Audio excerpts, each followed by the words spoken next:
It's not just us who's having a general election. We all know it's happening in America. We are now in the primary season, which principally applies to the Republicans, who effectively the opposition. They're choosing their candidate. It does look pretty much like as it could be game over, and Donald Trump is going to be the candidate. These could be the most short-lived primaries you've ever seen. That means President Joe Biden might get his wish, because it wasn't so long ago when the clear Democrat strategy was Trump for candidate, Biden can beat him. Beaten him once before, will beat him again. I would suggest, and the polls seem to back this up, that is not as clear-cut as it might have seemed then. And I'm very, very pleased to welcome to the show, for the first time, Inge Kemptrup, who is a former chair of Democrats abroad in the UK. Inge, hello and welcome. Hi, thanks for having me. Nice to be here. Well, I'm really pleased because I'm a great believer in trying to get sort of two views, particularly abroad. We Brits can think we know it all sitting here, and actually hearing from the horse's mouth what's going on the other side, I think can be very informative. So, interesting article. It appeared in the Times by Justin Webb. This was essentially, and I think it came out yesterday, it might have been today, but it was essentially making the case that it was the Democrat strategy to be taking on Donald Trump because he'd been beaten once before. He could be beaten again. That, I would put to you now, is not perhaps looking as such a good bet, is it? Well, it's sort of interesting to talk about the Democrat strategy, because I think what I'm watching the Republicans go is that, yes, there seems to be an inevitable point towards Trump. And there's a lot of fear and anxiety in the party about electing someone other than Donald Trump. But let's remember, we're at the start of this process, and the voters have to pick who their candidates are for the respective process. We've just had the first foray in the whole primary and caucus process with the Iowa primary the other night, the Republican caucus. And this is going to be continuing through the summer. So we're at the very start. And the point of this is that the American voters get to decide, and we won't actually know who the candidates are till later. Is it inevitable? Maybe, but I was very intrigued by the fact that he got 51%. This is not like an overwhelming number. I thought, well, that's quite intriguing, actually. One might have expected more in that case. And we'll see how that continues throughout the year. I will comment, and I don't know if this is something you've discussed, that there are concerns about how Trump is appearing in public. The other day, he was speaking about Nikki Haley mistaking her for Nancy Pelosi and going on in some detail. And he's had very many errors like this, perhaps mistakes of speech. I don't know, but it seems to be increasing. So I guess we don't know what's happening. And one of the questions I have, can Trump last for the whole year? I find this is he going to make it to a rigorous center? I don't know. I mean, you ask a question, and I find it quite fascinating, because there are people over here who think it is genuinely unfair that President Biden, who is himself making mistakes quite repeatedly. Now, I'm stripping out all those that are fake and that appear on social media and twisted up. He is not showing cognitive assurance on a number of occasions himself. And that, forgive me, that must be a worry that he does a President Johnson back in, I think it was 67 or 68, that he could conceivably pull out. He might face family pressure to pull out, because he does not seem to be as robust cognitively as you're suggesting might be the case with Trump.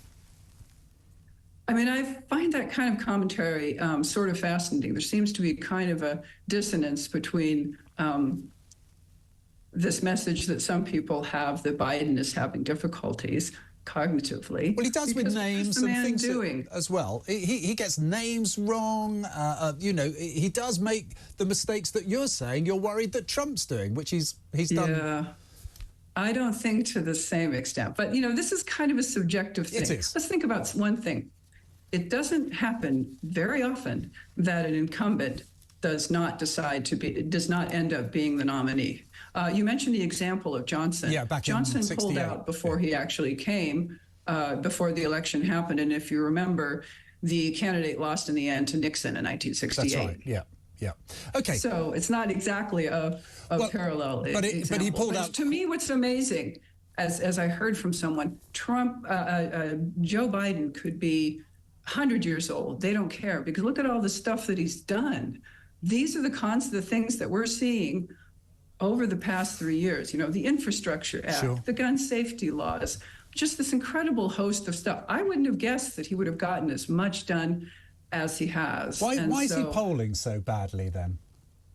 I think it kind of depends also what polls you read. I don't worry so much. No, I think I'm not going to let you get away with that. I think the question, you've got. I think we need a little bit of brutality here. He is polling, actually, behind Trump if he's the candidate. That is a remarkable situation when you think of the criminal charges Donald Trump is facing.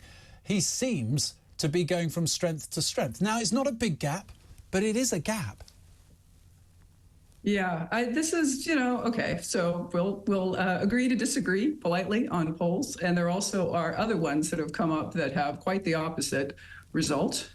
But we'll continue with that. But what we're seeing is the start of the process. And we are fascinated, you and I and a lot of other folks who look at this closely. But let's remember that a lot of people aren't following it in the same way. People tend to make up their minds as the primaries get close. One thing to remember is March 5th is a big date for primaries. There's going to be about, I think it's like 12 states are going to be voting then. Is that Super right now, Tuesday, it's I think. very early Super days. Tuesday, you call it, don't you? Super Tuesday. And little known fact, Democrats abroad, we have our own presidential primary. We have it around the world. We have it in the week of March 5th to 12th. If there are any Americans overseas listening to this call, I'll give a little plug to votefromabroad.org so they can register, and also to democratsabroad.org, because that's where we're running the information about the primary. And I hope you'll tune back in as we get closer to that. You can rest assured events and electronic. You can rest assured. Look, I know you said we're going to agree to disagree. I know you said we're going to agree to disagree on polls, and whilst I accept your point, with 289 days to go, a lot is going to happen, and more people focus their minds the closer you get. But actually, the Harris X poll, it had Biden on 40 and Trump on 43. So I promise you, there is. It's bad news, I'm afraid, but the fact is Trump is ahead. So there is, but it's narrow. It's in the margin of error. Shall we agree on that? But let me ask you something else. You are absolutely spot on when you say we are only getting underway. And I know that politically might offer some comfort. But let me put this analysis to you. The 2020 election took place in circumstances that I think Joe Biden benefited from, because it was, campaigning from isolation. It was campaigning in rooms where he wasn't actually out there having to go through the huge stress of traversing the country. I mean, I don't know how the candidates do it at any age, let alone the age you've got Trump and Biden at. This election is going to be physically challenging for him, and indeed for Trump. Is he really going to be up for that? He's not campaigned like this for, 12 years? Well, a couple of things. One, I remember March 2020 quite clearly. Oh, yes. And in fact, we had our primary here, and it was one of the last things that happened before lockdown. So he was doing quite a lot of campaigning there, notably in South Carolina. And South Carolina in March 2020 was when we knew that he was going to be the nominee. You remember we had a whole slew of candidates running at that point. And at that point, the race changed, because you couldn't have the kind of public events. And traversing the country. It's huge. Your country is a big country. It is huge. It's sort of mind-boggling, really. Something to be said for having an efficient 6-week period. Our campaigns just go on forever. I understand that. But, you see pictures of Biden bicycling. You see him out there being kind of vigorous. And then what do you see with Trump? He's in a golf cart. He's kind of just sort of making his way from point to point. You know, I know they're both older men. Maybe he's the sensible be realistic, one. But maybe he's the sensible one, conserving his energy. And we all know, we can all think in this country and your country how these demonstrations for the media of active presidents to defy the health issue end. I mean, poor old Jimmy Carter, one of the, you know, I thought one of those decent men in politics, and he went for a run, and it all backfired horribly. We had our own left-wing candidate for Prime Minister, Neil Kinnock, doing a little run by the sea and falling flat on his backside into the water. I mean, that's a risk, isn't it? Joe Biden gets on a bicycle. That is a risk, isn't it? Anything could happen. Anything could happen, and let me tell you, it probably will between now and November. I have no doubt.